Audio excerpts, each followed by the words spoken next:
and the time now is 2:10 in the morning.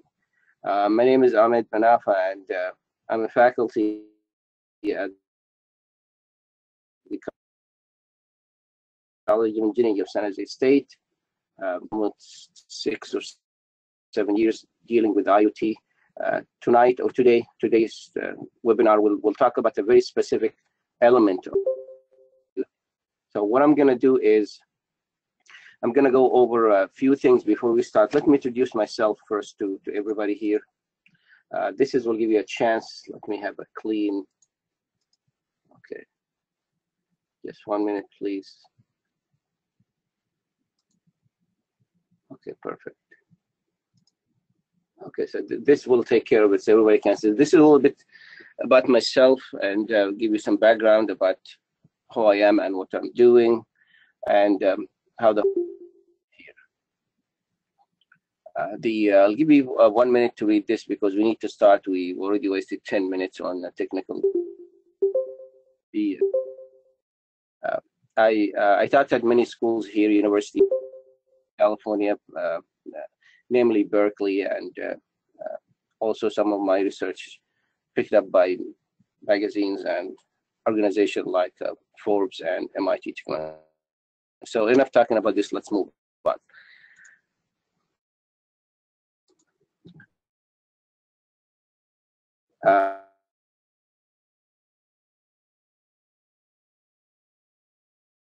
So let's start with this. Before we can do anything, let's start with this.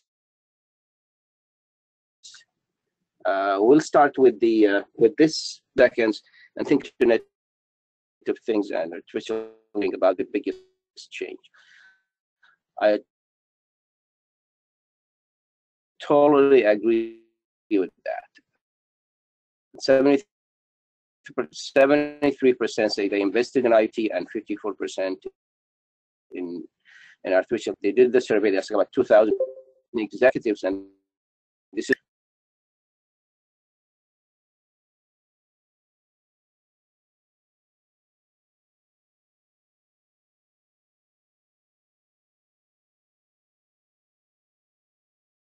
they got this sentiment from the executive. They have the money, understanding of this kind of both of them, the IoT and the artificial intelligence, as something which is going to bring a lot of change to the goal for anybody who's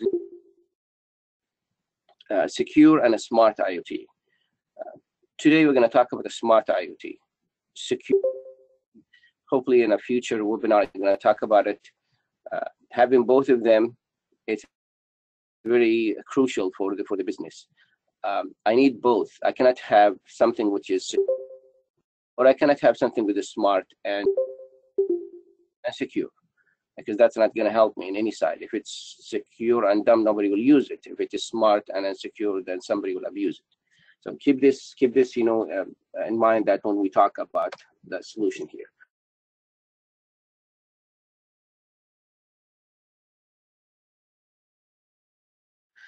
Businesses across the world of Internet of Things, whether directly or indirectly.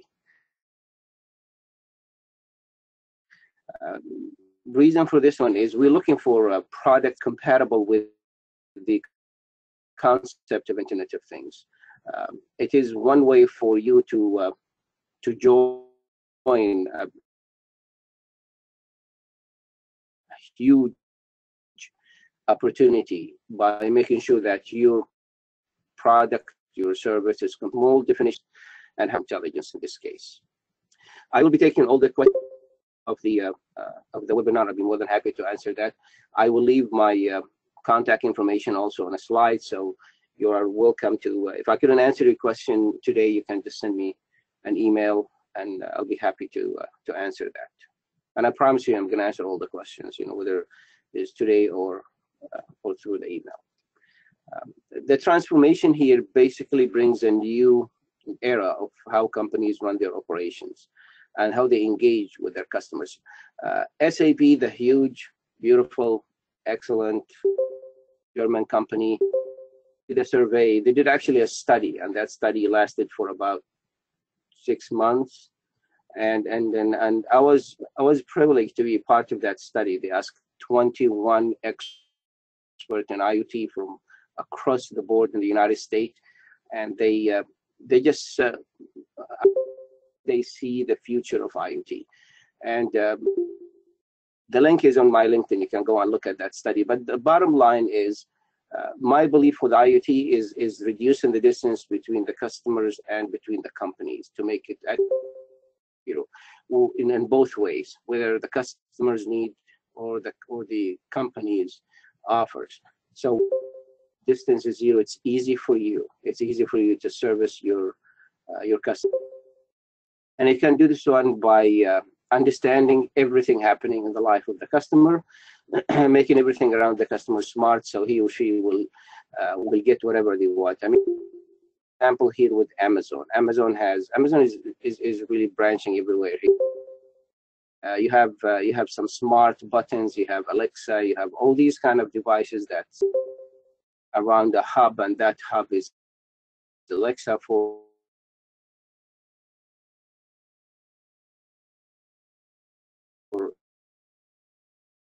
Amazon. So if I would like to order something, place this order, move this one, change this. Parallel to this one is Google's trying hard with their own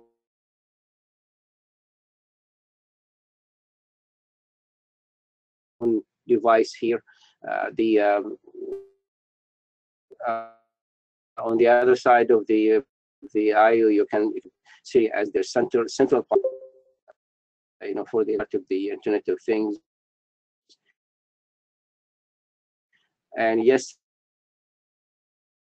the introduced so many products, 10, iPhone 8, and all the access points need to work.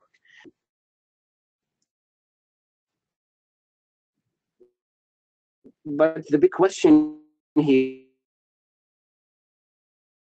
is, okay, so you have the network, you have the access point, you have the customers of IoT, unless they are using some kind.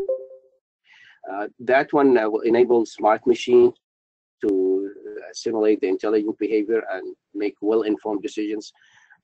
Really going through the internet in 1 minute, and to visualize veracity and the volume of the data there, and how can you deal with it. And now can you imagine if you multiply it by X numbers as part of the IoT, you need to process these data. And if you don't process them in an intelligent way to get some kind of intelligent information, and based this when it can make intelligent decisions, then you're wasting your time somewhere and collecting all the business cards from everybody important in that cloud somewhere. Nobody is processing them. The simplest definition for IoT is a system of interrelated physical,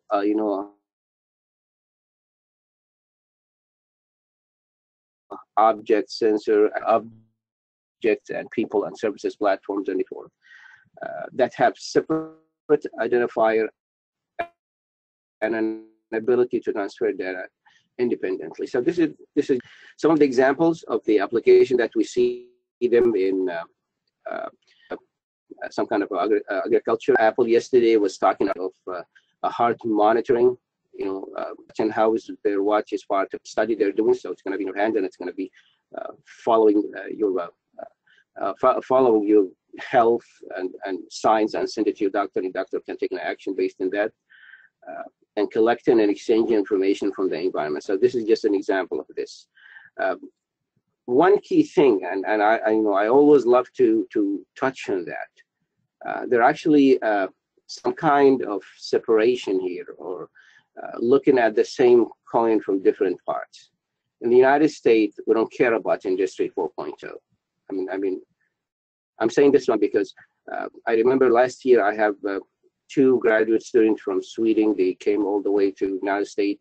They met with few people, and then they swing by my office in San Jose State, and they ask me questions. They keep asking me about Industry 4.0, part of their study. Outside the United States, people look at IoT as the driver for the fourth industrial revolution, the Industry 4.0. And we look at the consumer. We look at the consumer part. Outside the United States, they look at the manufacturing, the smart cities, the smart streets. We look at it at the macro level. Here, the United States, it's more relevant to us at the level of the consumer. So you can understand that there is actually a disconnect here on the initiatives. Gartner, they forecast that we're going to have something like almost 21 billion connected devices and used in the world in 2020. Cisco, they go all the way to 50 billion devices. So in between this one, the number is huge. You have connected devices exchanging information and taking back and forth, you know, the information here, that is really big. Let me make sure that I'm doing fine here. Okay, just want to open the chat.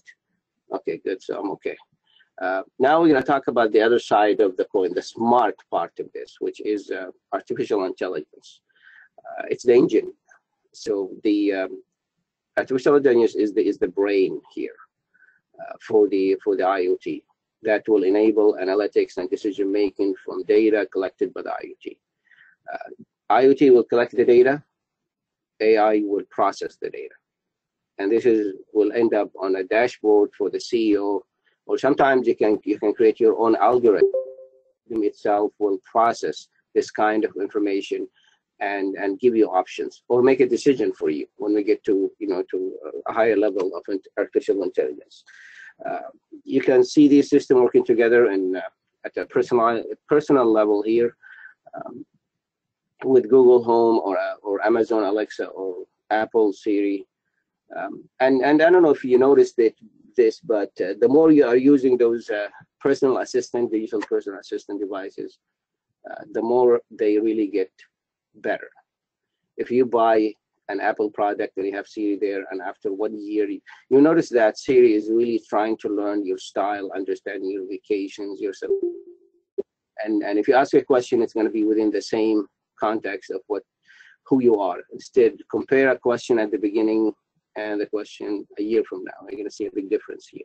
And this is the learning process. This is part of their, machine learning, algorithm they are using to make sure that it's really understand that. Similar to your search at Google. Your search at Google is, and I worked at Google for some time. The search based on many factors, or your location. You add to this one your history of looking at this, and all these things will be an element of exactly what he or she is looking for. So that is also adding to how smart it is using the artificial intelligence to process data here. So 1 minute on the internet, and I'm not going to spend too much time on this because we are really limited in time here. But I'm going to give you an example about this, and I'm sure that many of you, not all of you, have seen this before.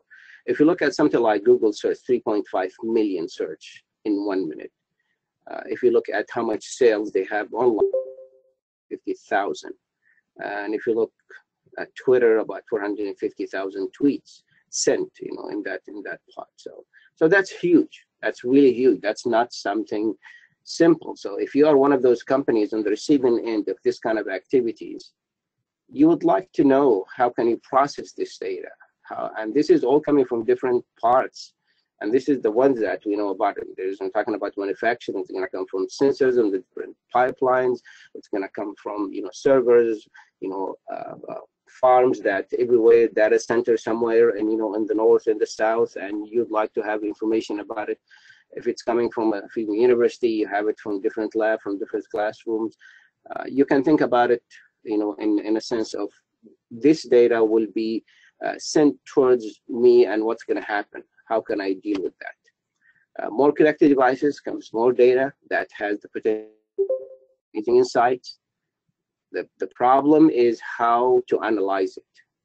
Now, you collect it is one thing. You analyze it, this is something else here. Artificial intelligence will come and help in this case. And artificial intelligence is the AI itself. It's a big world, you know. It's a big word and big world at the same time, because it's different meaning for different people. It depends on the application here and how you learning and deep learning, and how that's going to help you to here. And hopefully in a future webinar I can talk about the different levels of artificial intelligence and how it is really helping here. A side note here, I have friends in MIT media and talking about something. You can read about this in the news too. They have robots that talk to each other and teach each other programming without intervention of human. And they tested that when it's working, and they start it's helping each other, to build some there. And they shut down that project because they don't know where this is gonna lead. But this is an example of where AI can go. Its benefits for both customers and companies. I love it. When I go and buy from Amazon, if you have that experience, I buy something and there is a recommendation at the bottom. That recommendation is coming from the experience of other customers and from my own experience. And one of the things that I discovered when I was talking to his vice president of IoT in Amazon in March, he came here to the Silicon Valley, giving a presentation about IoT and Amazon pricing. The price I'm getting from, if I want to buy a product, is different from the price somebody is getting that one from a different city based on the history and the zip code and the income and the credit report. They take this all together, and this algorithm will give you a price. They know that it's within your range here. It's also helpful to enable us to find ways for connected devices to work better, because we're going to gather this information. We'll find out that some of the devices is really better in collecting data, and that will help us in this sense. All of this one will have more adoption rate. So let's move on here. So example of the IoT data itself is the following. I'm going to go very quick on this one because I want to get into the heart of the webinar here. Data that helps cities predict accidents and crimes. And this is not something which is, you can see it inside. Somebody's talking about it without understanding. We're looking at it as some kind of futuristic, concept. It's not. It's actually something real that predict accident and crimes. This is nothing to do with Minority Report movie where you can go and arrest people before they're committing the crime. This is real, which is you send the force, you send the police to the place where you expect the crime to be there. Data that gives doctor real-time insight information from the pacemaker to the biochips. Now, one scenario, and I remember when I was explaining something to this professor from Stanford, we were talking about the future applications of IoT. There was one scenario, which is you have everything around you is smart. So I woke up in the morning, I look in the mirror, I'm brushing my teeth, and then listen, you look sick, you don't look good. In a sense, if you look tired, and the mirror will send me this message, say whether it's voice or some kind of display there. I have this appointment at the doctor for you. I moved I have Uber driver will take you cannot drive, and the doctor will see you. I already organize everything for you because the mirror itself or anything around you is part of a network. So what are you gonna do? You're gonna go to the doctor. The doctor will give you the prescription. You're done with it. That prescription container itself is a smart one. So if you go on below a certain number of pills, we'll send a signal to the doctor. The doctor will approve you load of pills, and the pharmacy will have it ready, and the drone will come all the way to wherever you're living, and then we'll look at you, scan your eyes, make sure that you're the right person, and after that one, they will give you that medication. And this is just an example, to look at how can this will help in a whole cycle of without human intervention of the delivery, which is the the mechanical or the the tasks that can be done by machines. Productivity across the thing. The predictive maintenance is also a big thing here.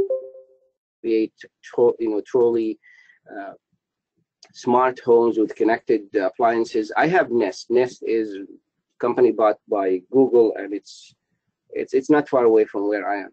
I'm sitting here, Palo Alto, and they have smart thermostats, and they have smart smoke detectors, and they have smart cameras. A friend of mine working there, they give me of them, try them. Now here's the story about it, and this is going to lead us to the next screen here. The smoke detector and the thermostat and the camera. So the thermostat itself, when you're passing by that one, will light up.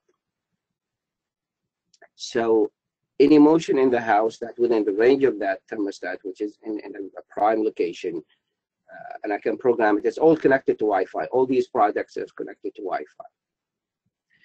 And the smoke detector itself will, it's not just smoke detector. There's more into that. I was thinking about it for a second. I say, okay, so all this information fed back, sent back to Google. So Google would know exactly if I'm home or not. Why? Because there's a movement in the house. Now the biggest problem is the smoke detector. So the smoke detector itself is a lab. That lab will do the following. It's going to analyze the smells inside the house. They will know exactly what kind of food I'm making. They know exactly how many people there because of the smell of the human there and the heat and all these things. And they can take that information and send it and sell it to somebody. They say, okay, this person or this family is doing so and so. The camera, everybody knows about how that's kind of, IM people in this case. Data that provide critical communication between self-driving car. Tesla is about 15 minutes from my location, and it's a story by itself. Tesla is based in processing the data, and they're working with Amazon on that, because when you drive that, you want to have some kind of an update or a delay and making a decision whether you press that brake, you speed up, you slow down, because that's to be better of life or death. And the Wi-Fi is not working. Wi-Fi is not enough because they have tons of information sent from the car to the internet to process and then have the decision back to the car. So they have this issue with the self-driving cars here. Human, they cannot review and understand all of this data. It's too much. It's a lot of information, a lot of data. There's no way for you to do. So how can AI and IoT data analytics work together? There are actually 6 areas that we're going to cover, and I think I have enough time to go over that. I will cover each one of them very quickly so we have an understanding about the concepts here. Okay, let me see what we have. I want to make sure that I'm okay with this. The AI and IoT data analytics here. There are 6 areas that they can. Okay, let's just do this. There are 6 areas, or 6 types of IoT data analysis, where data preparation, defining pools of data and clean them, which will take us to the concept of something called dark data and data lakes. And those 2 concepts, you can Google them, you can find a lot of information about it. Article about dark data, you are more than welcome to check that, and also about data lake. The dark data is basically a big chunk of the process. About 90% is dark. Dark data is an information that you don't know what to do with it. And you need more analytics to go through this one. AI can help with that, can really help preparing the data and make sure that you're only dealing with the data that makes sense. And this is the big question.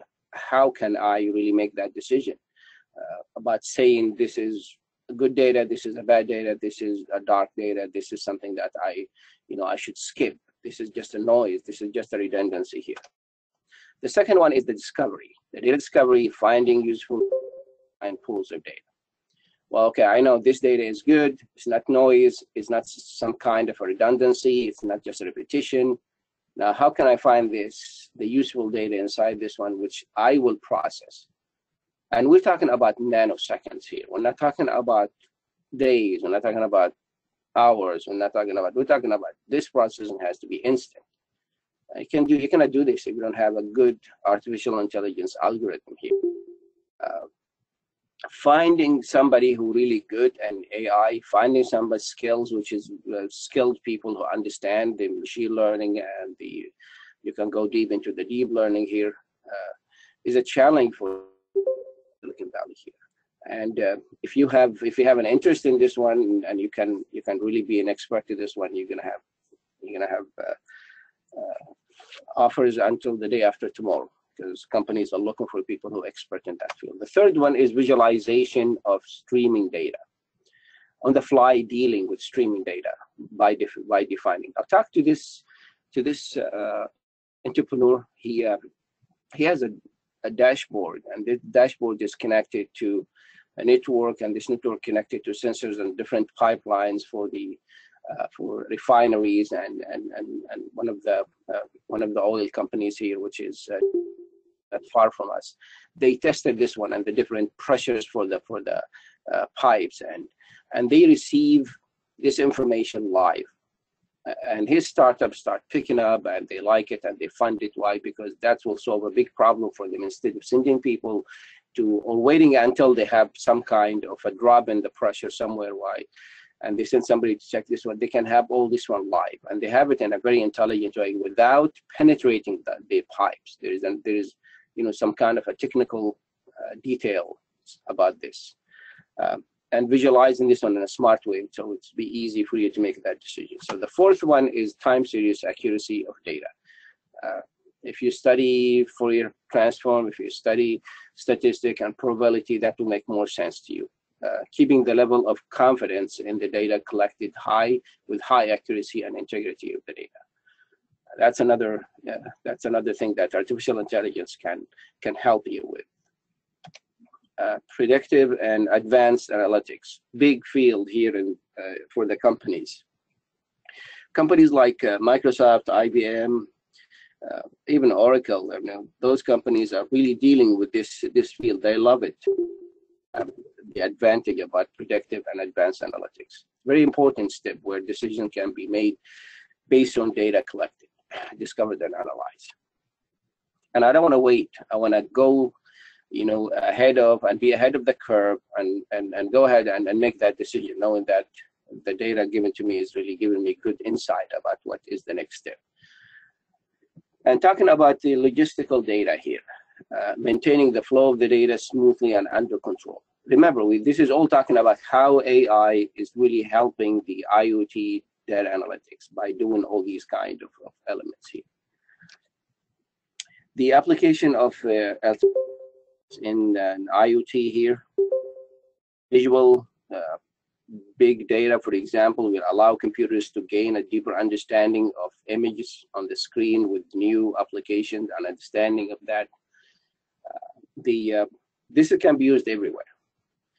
You can use it in retail, you can use it in national security, you can use it at multiple levels without any problem. It's given that there is an accuracy here.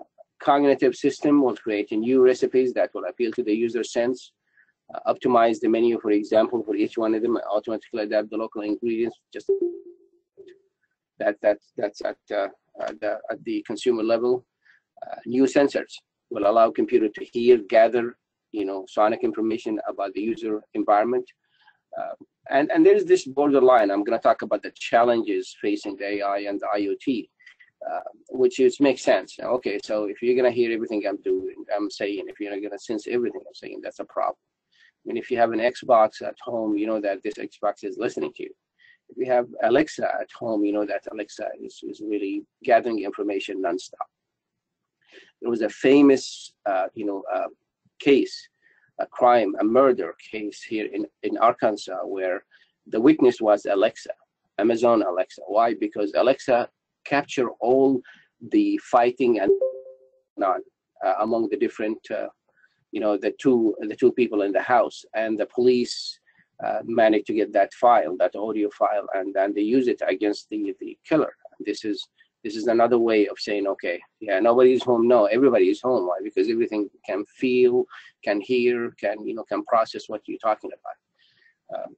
So this is another thing about the sensors. Connecting operations with smart and connected warehouse operations. Workers no longer have to go to the shelves.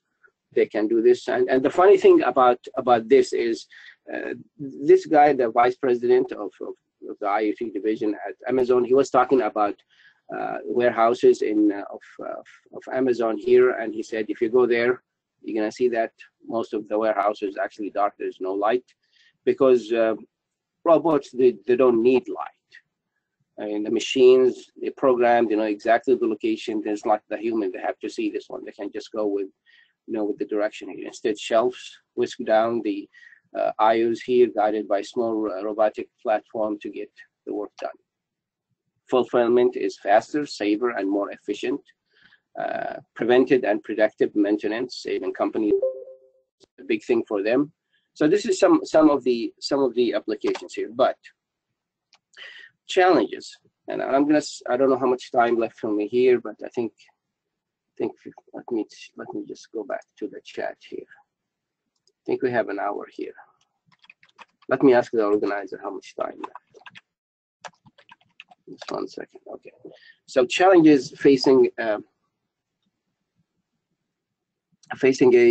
artificial intelligence in IoT. Okay, this is a diagram. This will explain all of them. I'm going to go over all the 5 elements here, from compatibility to complexity here to privacy, security, all the way to ethical and legal issues. And the last one is the interesting artificial stupidity. So those are the challenges facing AI in IoT.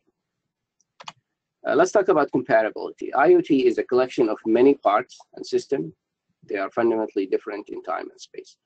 And if you allow me, I'll talk for 2 minutes about the problem here. I wrote an article which is actually touching on 3 challenges facing IoT, and you can find it on my LinkedIn, or you can find it under the IEEE IoT Society. You can find that article. To summarize what this article about is very simple. Any new trend will fit. Number 1 is the technology business. Number 3 is society. Let me explain this with an example. If you have a new trend, whether it's in technology, and you have to deal with all these 3 filters or obstacles. Number 1, do we have the technology to do it? And if you think about the IoT, we have the technology, but there's a problem. It's scattered. It's all over the place. Talking to the head of SAP here in the United States, I had the chance to talk to him about this issue. I'm talking to somebody from IEEE as an organization. All of them agree on one thing, that we need some kind of a unified standard for IoT. So if somebody would like to create a device and want this device to be compatible with IoT, they have to follow these standards. And that is the key thing. It's like the ISO 9000. It's like any kind of compatible device, plug and play, where you can just plug it and it's going to be, the system will recognize that. Now we don't have that. Every company is claiming that they are the leader in that field. From Google to Apple to IBM, especially IBM, they have Watson as their leader in this field. So if you want to be part of IoT, you have to have your devices, you have to have your drivers be part of that ecosystem. It's a collection of many parts. So this is the first one, the technology. The second obstacle is the business. How can you make money out of that? What's in it for me? And the third one, the society, how the society will accept that. And society will be the citizen and the government. If the people will accept it, what about the government? Will they allow something like that, and vice versa? The second one is, it's complicated. Many moving parts, non-stop streaming of data, making it a very complicated ecosystem. So those are the challenges. So if you're writing down an algorithm, a program or you are really starting to gather all these pieces to make this system, this artificial intelligence system that will deal with devices at the level of IoT, about this. Think about the compatibility, complicated system you are dealing with, the different operating system that all these devices are running with, and also there are many other factors. The sensors are not intelligent. They are really censored. They have small capacity on storage. They have low processing. They have low memory. And if you are close to the cloud and to the processing machine, now it's get more intelligent. A concept, I'm going to throw the name here for you guys and ladies to think about it, is the concept of fog computing, FOG, fog, like the fog we have, in the morning computing. Sometimes they call it the edge computing, which is one way for us to deal with this kind of processing, which is processing at the edge before you send it to the center here. The PSS is always an issue.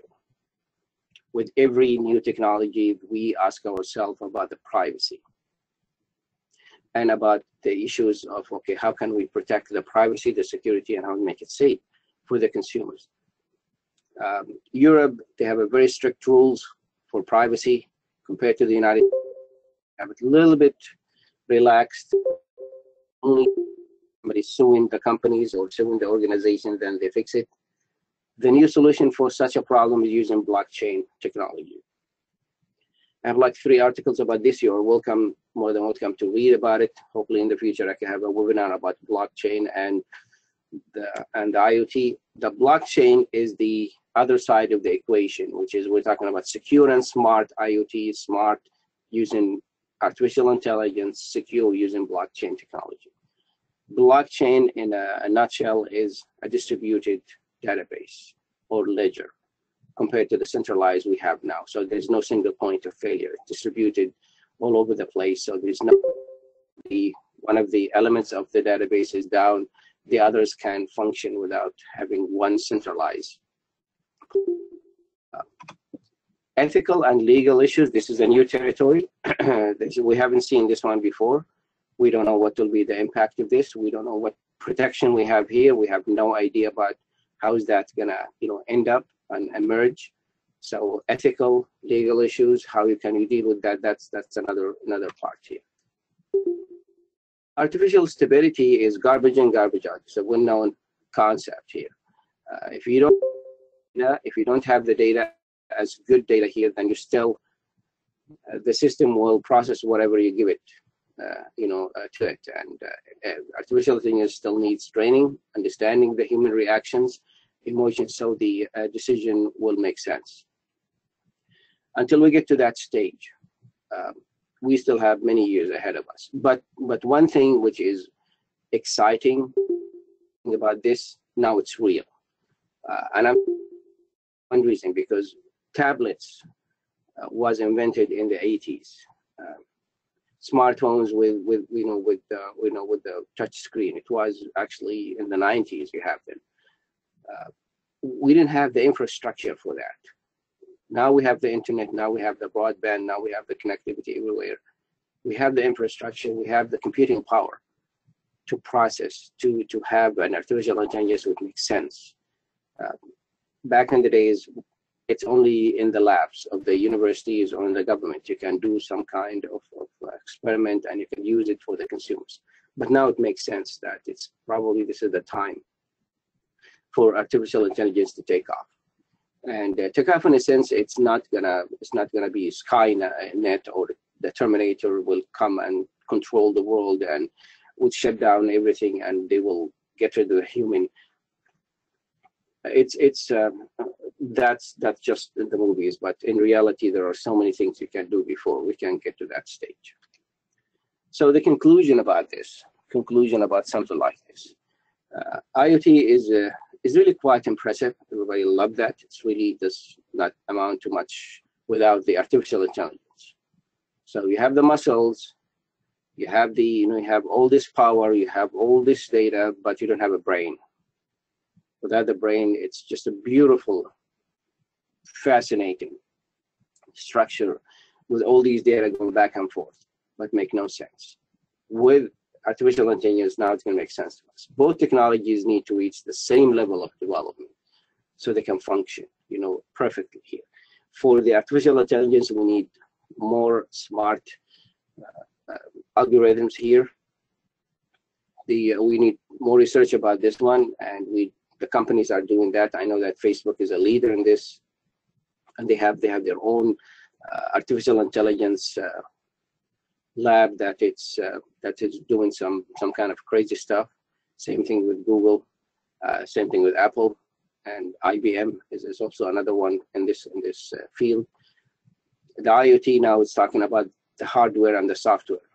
Once we have the standards, once a company or an organization like IEEE will take over, take the leads, and create some kind of a standard for it, like what they did with the IEEE 802.xx, you know, like what they did with most of the standards, and everybody will follow that. And instead of saying, okay, it is Cisco's, you know, operating system, or just IBM. If we still do talking about this one, then it's going to be two different universes here. Are trying to find ways to make more intelligent data analysis software and devices in order to make safe and effective IoT is a reality. Takes time, yes. IoT development is lagging behind IoT. You know, the artificial intelligence is lagging behind IoT because of many factors. People talked about IoT a long time ago, 5 years. I mean, artificial intelligence became a reality when you're talking about the digital assistants. And I remember that the three obstacles that facing any trend, even like artificial intelligence. The technology is still evolving for that. The money is not clear for so many companies so far, and also the acceptance of the society. Until we these obstacles, we will be lagging in this, you know, in this field. Integrating both, becoming, you know, network is becoming a prerequisite for success in today. IoT-based digital ecosystems. I hear that from so many companies here in the Valley. They understand that. The term smart is another way to tell you I'm dealing with artificial intelligence. You're saying this is artificial intelligence. The minute somebody told you this is a smart car, this is a smart card, this is a smart device, you know that there is some kind of artificial intelligence is used in this, you know, in this device or in this service. You know, and that will drive the value for combining both AI and IoT, and or face, you know, if they don't do this one, they're going to catch up with this, and the time span for anything to be new here and to be the leader in the market after 6 months, you're done. The only way to keep up with this IoT generated data and gain the hidden insights, which is the key thing, the insights here, is to use AI as the catalyst of the IoT. And if you have this in mind, it's easy for you to understand why you have to work on both tracks. If you notice that I have numbers for every time I have some of the facts, and this is actually the references for the numbers here. This is my contact. If you have any question, I don't know if we have time for questions here. Let me just expand this because I cannot see the questions here. For some reason, it's too big here. So, okay. This is my contact information. I have my LinkedIn, I have my email, and I have my Twitter account. Okay, you know, I got a problem with the with expanding the screen here. It's too small for the questions here. Okay, 1 minute. Okay. Oh, I need some help with that because this one is not expanding here.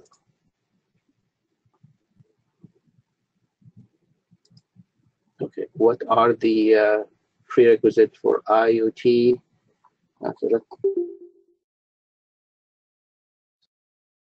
Okay, I need to go through this one by one. I want to go to the first question, and then I think we have like 7 minutes left for us.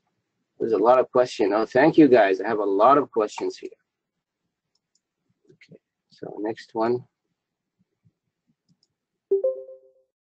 Second here.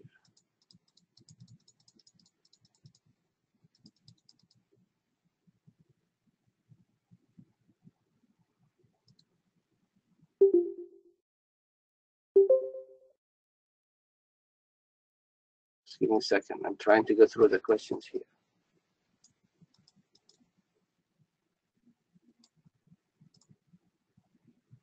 Okay, so I have some nice talk here. Thank you for arranging this and all these kind of things. Okay, let's see. Think about is there any other use of IoT or integration with commerce, web application, or matter? Well, there's actually a big, definition about it. And I think the left. Said is asking help fast and early prediction of medical issues. Yes, it's very important in that sense. Can you tell us about there are any recommended online courses to start by it? Okay. Talking about how can you start something like this? There are scattered courses in Coursera.com. You can go and find that. It's free. If you want to have a certificate, you have to pay for that. But I know MIT, I know Stanford, they have free courses that you can just watch the videos and read the assignments and do it, and then you'll have an introduction about IoT, and that's going to help you with that part. Okay, let me see. Okay, what's the next one? To record this session. Okay, I think I don't see that many questions here that can ask which iOS is better for. Oh, okay, good. This is a good question. So who asked that question? Rodwan. Yeah, asking which iOS is better for IoT devices. Well, that's a big question. There is the where they're trying to push OpenStack as one of which is the operating system for the cloud. They want to try to push this one on the devices of IoT. Well, and until now, which one is better, nobody knows. They have to have an agreement about it before they can say, okay, this is how it's gonna go. Okay, let me see how vendors perceive the use sensory response in the IoT. It's a challenge. It's actually a challenge for them, and that's why you need the artificial intelligence in this case to deal with that.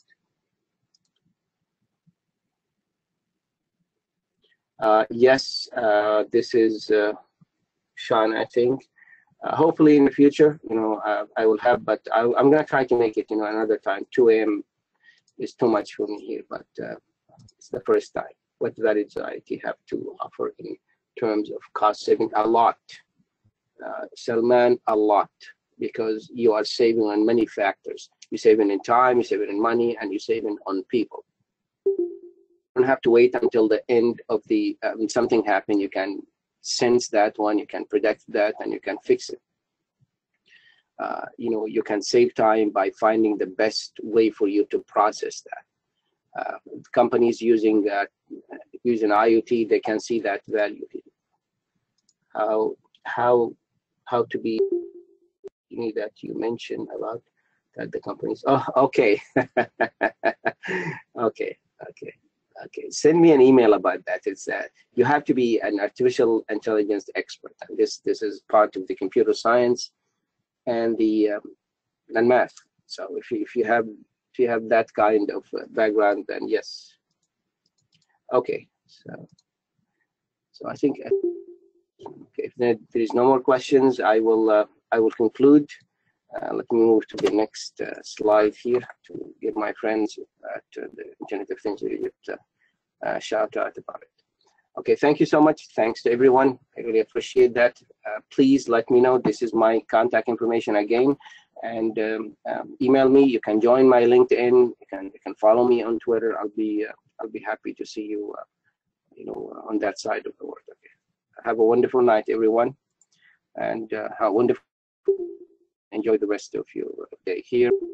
Hours before I go to work. Good night.